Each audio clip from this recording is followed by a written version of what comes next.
At the start of our project, we identified that there may be a bit of a disconnect in this chain, and that was causing a lot of frustrations.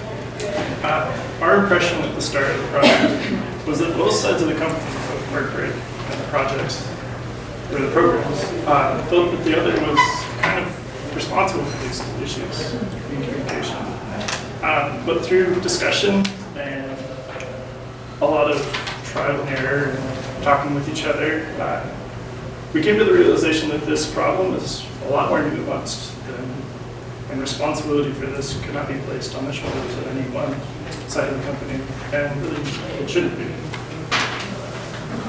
In the wise words of George Bernard Shaw, the single biggest problem in communication is the illusion that it has taken place. In our discussions, we found that corporate sends out tons of information to programs every day. 2 tons.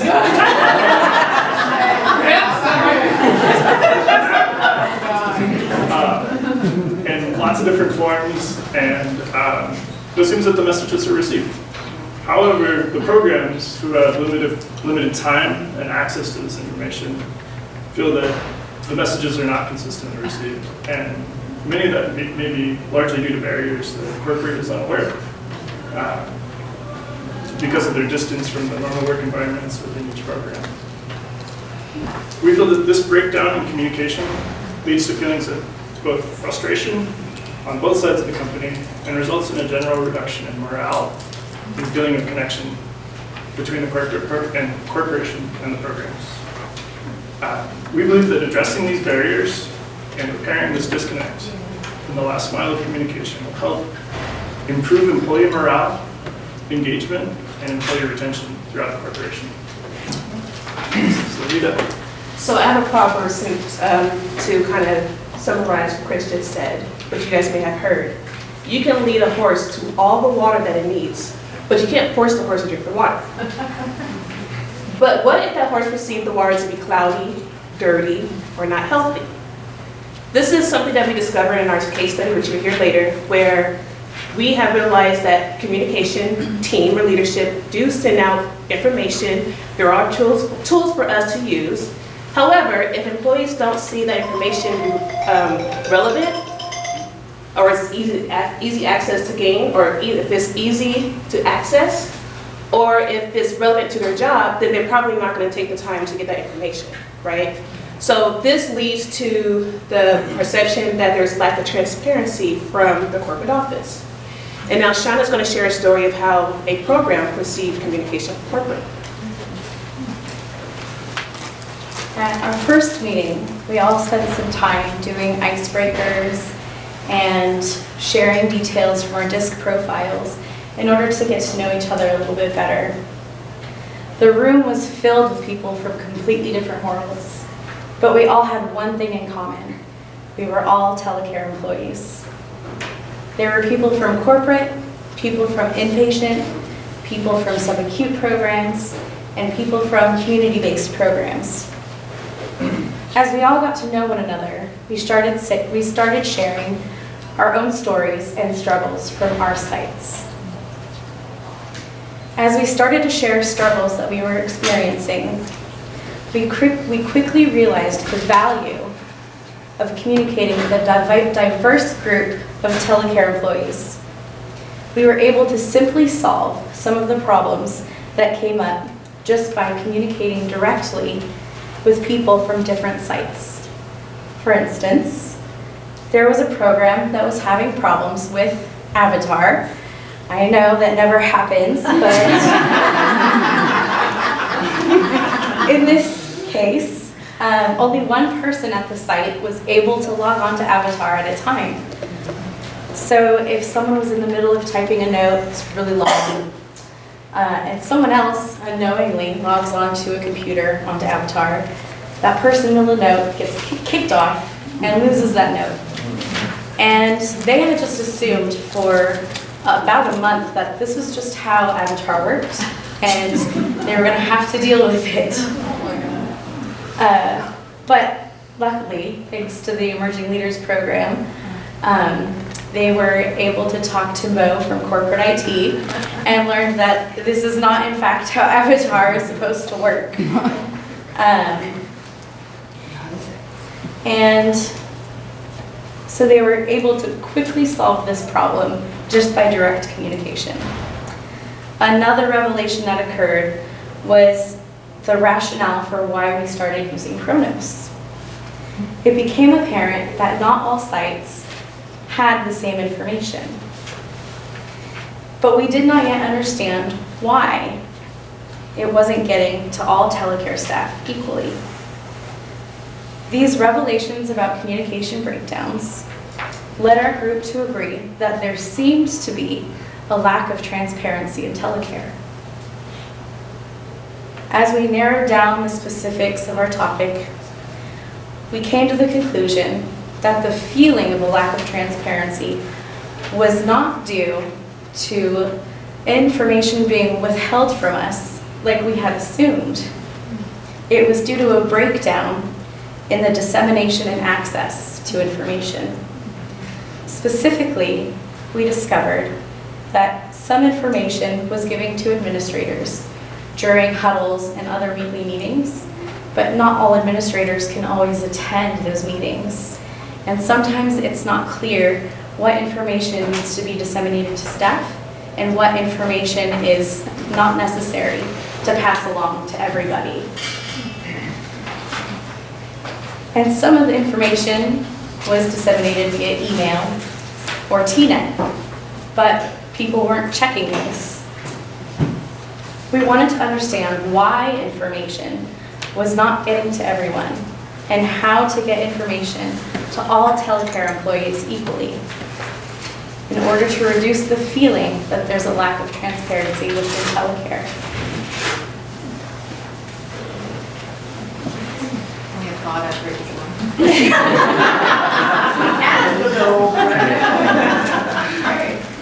So our goal was to improve the perception of lack of corporate transparency through the last mile. The last mile, as Chris mentioned earlier, was the final link in the long chain of communication with everybody that's involved in leadership all the way down to healthcare in general. Our focus was trying to reach every single staff with a more effective means of communication so that information wasn't missed.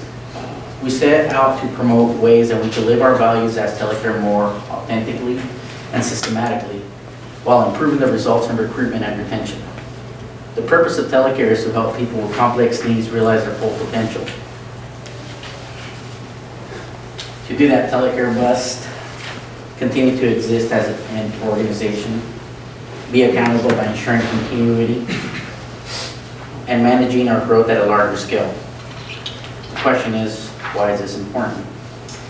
Well, there's some research that's printed in the Harvard Business Review about a company that we may all know called Sony.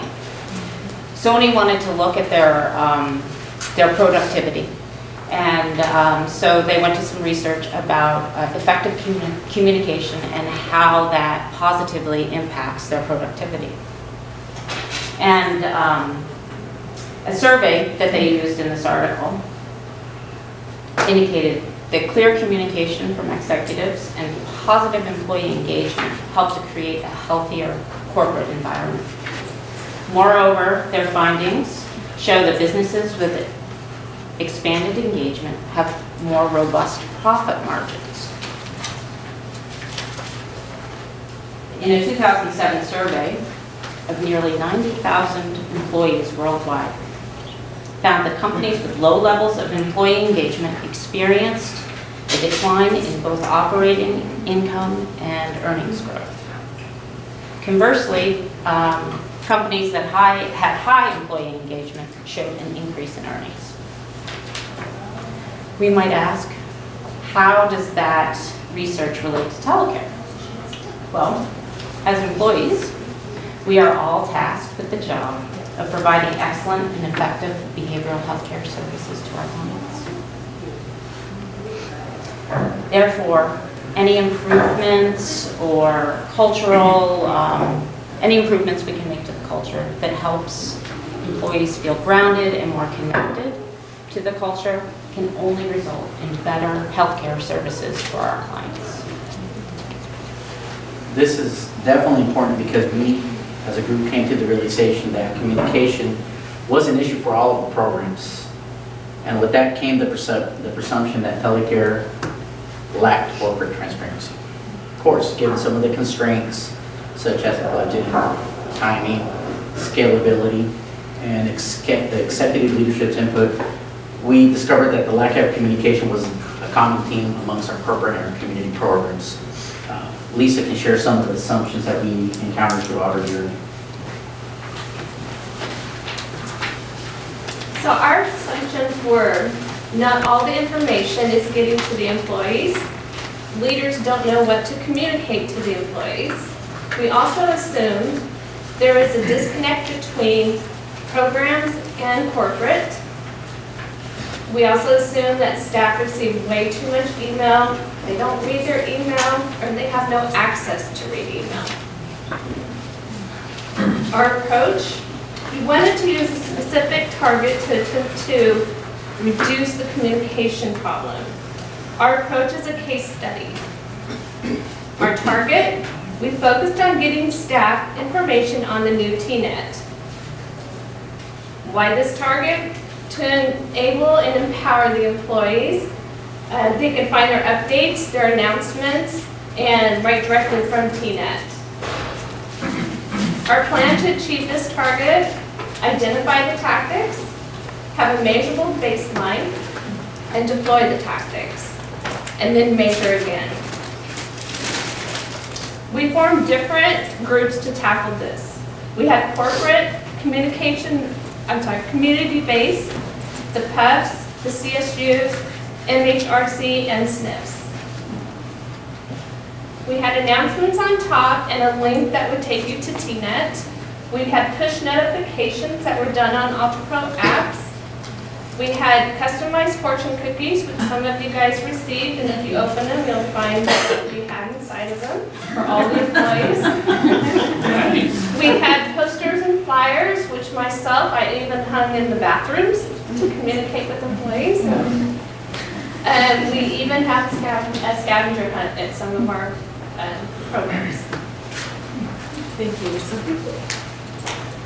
And so, with regards to our tactics or this overall case study, we talked about having to measure it. And so what we did to do that was we had two surveys that we conducted. There was a pre-survey and a post-survey, obviously. And we had a small population of about 800 people that were a part of the survey group. With the 800 the 800 employees, which is a small sampling of telecare, you see only 226 people responded in the pre-survey and 235 responded in the post-survey. And so this is a small picture of telecare. In no way is this meant to represent the entire population of telecare, but we were able to come to some possibilities as a result of the survey.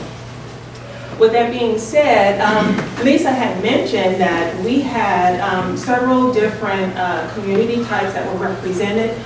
Within our cohort here in Northern California, we had about 11 programs that are represented by the leaders here, one of them being corporate, and Cordillera, some of the other programs that appear there as well. But there was a good mix of populations of the program types.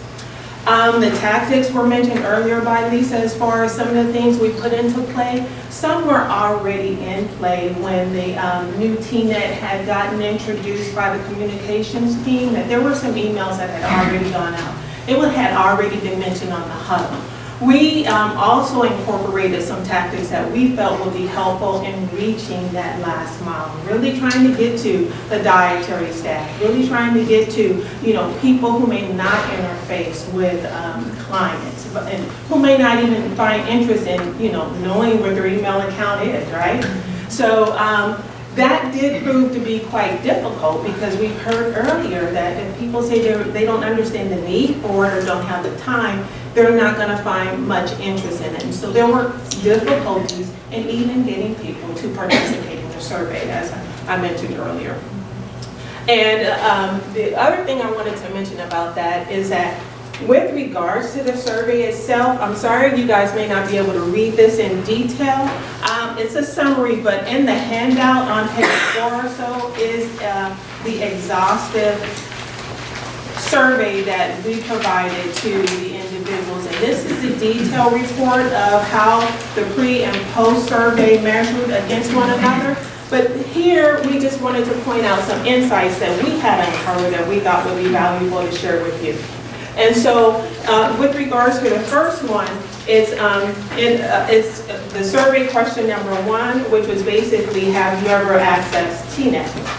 Between the pre and post survey, there was an increase of about 9% from the pre and post, so there was an improvement there. So we're saying that based on some of the tactics that we implemented, that obviously we were able to drive more people to TNET. In regards to question 3 on the survey, how often did you visit TNET this month?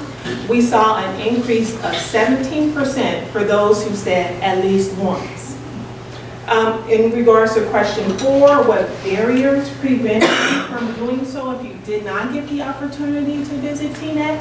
We saw that many of them said that they were not informed, and there was a 17% decrease between the pre and the post survey, which said to us, after the post survey, more people know about it, right?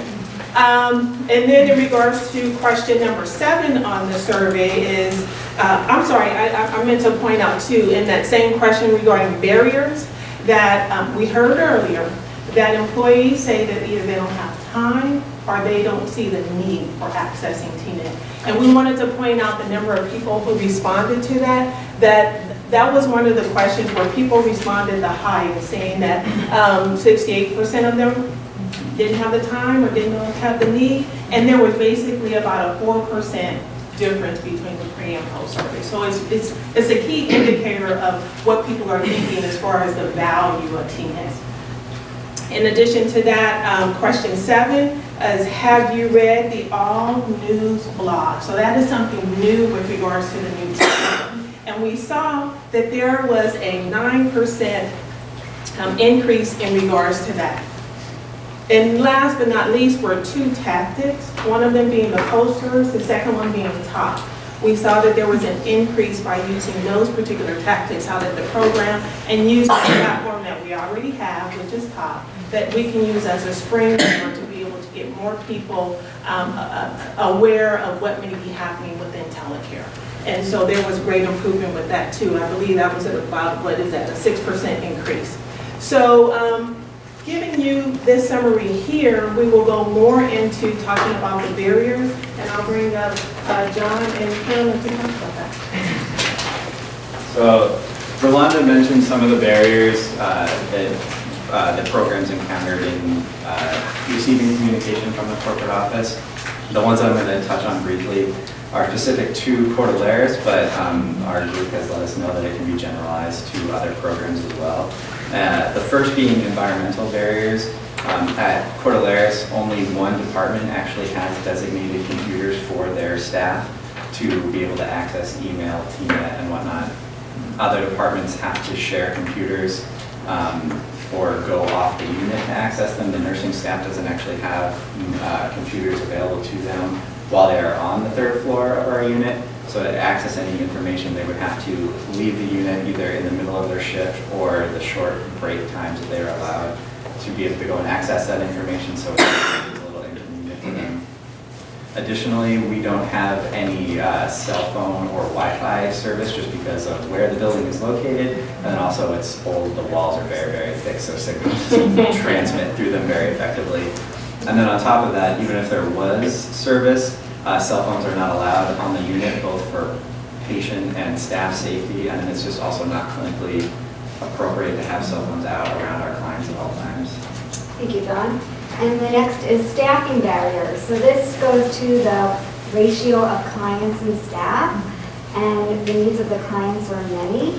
So there's not much time to, as John said, leave the unit, access TNET. All that time is spent managing clients and their care.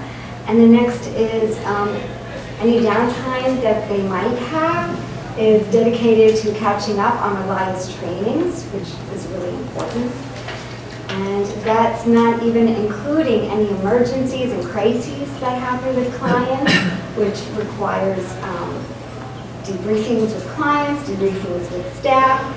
This takes a lot of time, so it becomes more like a luxury to be able to leave and access the TNET. So those are some of the environmental barriers. Now we're going to talk about some of the behavioral barriers. Have any of you gotten an email and you've gone halfway through it and you find no value in it at all? Yeah. And it doesn't even pertain to your job. Just saying. Right. And it doesn't even pertain to your job, which was one of the barriers that I found with my coworkers when I was trying to get them to visit the new TNET. And so it made me switch up some of my tactics, and I had to try to find a way for them to see the benefit in going to the new TNET.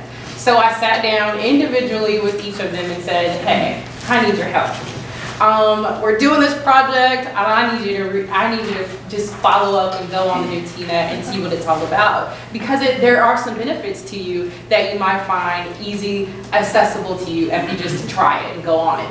And so just by that, they saw more value in helping me than they did just getting a simple email. So it was about the work culture that we created in our jobs that says, hey, we're gonna do what's best for the greater good of the group. And that's the value that we share within our own program altogether.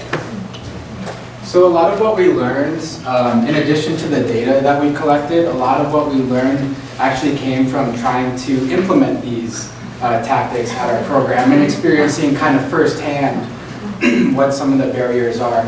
I know at Morton Baker Center, the nurses, everyone there is always very busy, and it can get a little chaotic at times. And I remember giving a fortune cookie to go to the new TNET, and about several hours later, one of the nurses came up and asked for help logging on to the new TNET. So I offered to help, and what I learned is that I was also having problems logging onto the new TNET, and I know how to do it. And in that case, I learned that there was some issue with the browser on that computer, but it was a barrier that if I hadn't helped, or if that nurse hadn't asked for help, I wouldn't have known that was a barrier for that nurse to receive communication. So a lot of what we learned is, maybe common sense, but maybe not. Communication is really hard. And we kind of learned that through trying to implement these tactics.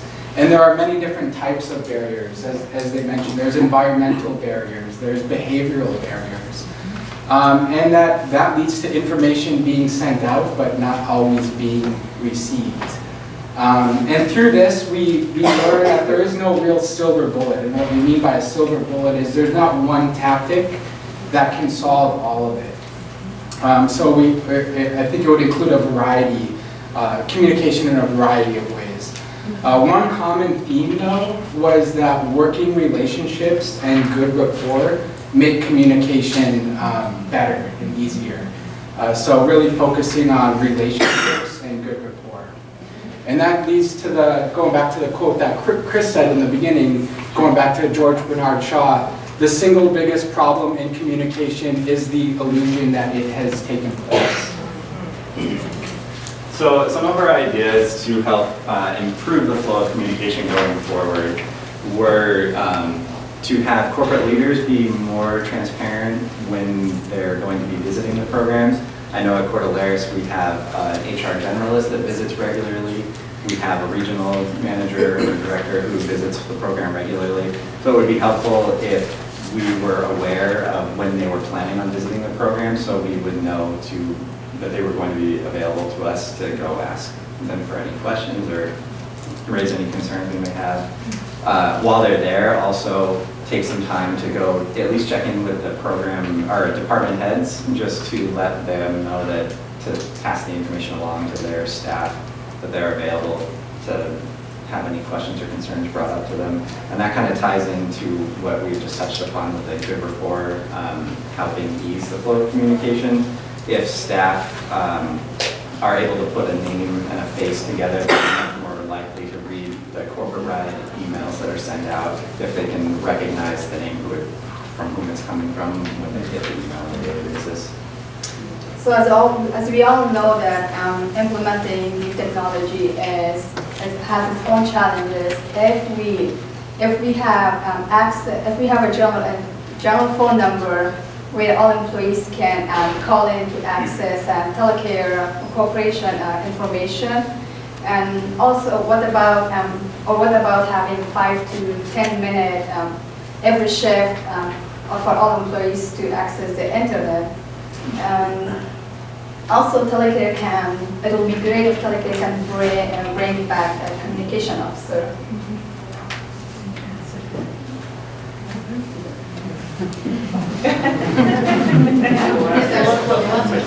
So the evolution of our cohorts. Our cohort evolved as individuals and as a group as we struggled with our project. From distributing and determining our tactics to understanding how people access the information and the barriers to accessing the information and the willingness to access the information, and then just if the information was understood by the people who went and accessed it. And so we learned that the communication, whether you're giving it or receiving it, is challenging, and that communication needs to be well thought, delivered in multiple ways, and also refreshed in order to be effective. So with that, we'd like to thank you all for coming and listening to our presentation. We have put a lot of hard work into it over the past year, and we'd like to open it up for any questions you may have.